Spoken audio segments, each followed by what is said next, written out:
Shalom, apa kabar adik-adik? Jumpa lagi dengan saya, Selprianti Twarapasan dalam pelajaran pendidikan agama Kristen. Sebelum kita memulai kegiatan belajar kita berdoa masing-masing terlebih dahulu. Ya, jika kita sudah berdoa, kita langsung saja masuk pada materi kita. Materi kita pada saat ini yaitu indahnya mengampuni. Tujuan tentang mengampuni dalam pendidikan agama Kristen. Yang pertama, agar siswa dapat menjelaskan pengertian mengampuni. Tujuan yang kedua, siswa dapat memahami mengapa harus mengampuni. Tujuan yang ketiga, siapa-siapa tokoh Alkitab yang mengampuni. Kita langsung saja masuk ke dalam pengertian mengampuni. Mengampuni adalah memaafkan seseorang atas kesalahan yang telah diperbuat dan tidak mengungkit-ungkit kesalahan itu lagi. Nah, adik-adik, apabila kita sudah mengaku bahwa kita sudah memaafkan, maka kita tidak boleh mengungkit-ungkit lagi kesalahan yang telah diperbuat orang lain kepada kita. Mengapa kita harus mengampuni? Yang pertama, karena mengampuni adalah perintah dari Tuhan. Yang kedua, karena kita telah menerima pengampunan dari Tuhan, maka kita juga harus mengampuni. Dan yang ketiga, karena dengan mengampuni, maka kita akan menerima keselamatan. Nah, kita akan melihat siapa-siapa sih tokoh Alkitab yang mengampuni. Kalian sudah tahu apa belum?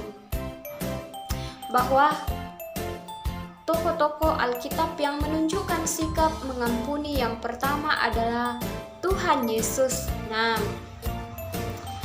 Tuhan Yesus berdoa kepada Bapaknya agar Ia mengampuni orang-orang yang telah menganiaya, mengolok-olok, menghujat, dan menyalibkan dirinya.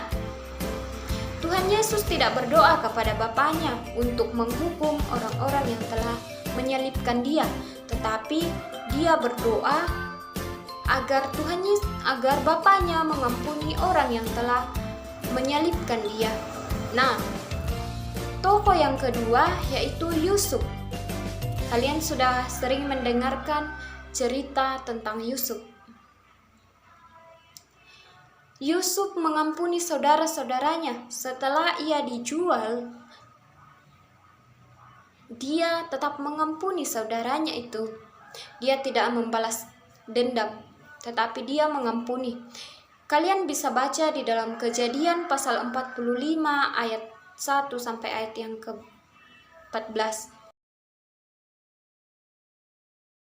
Yang berbunyi, karena jikalau kamu mengampuni kesalahan orang, Bapamu yang di sorga juga akan mengampuni kesalahanmu.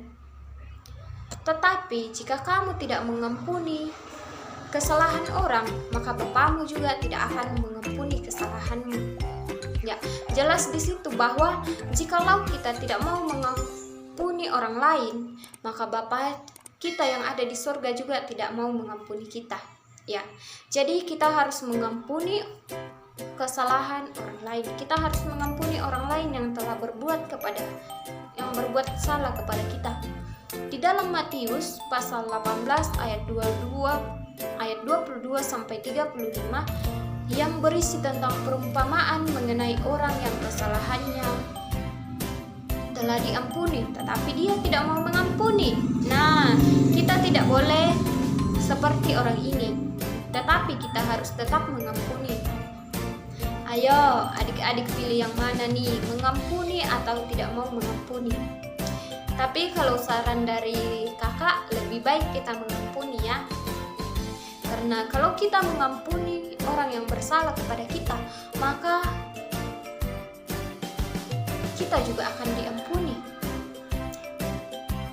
Nah, saya akan memberikan tugas untuk kalian kerjakan seperti berikut. Jangan lupa dikerjakan dan dipelajari di rumah ya, agar kalian semakin mengerti.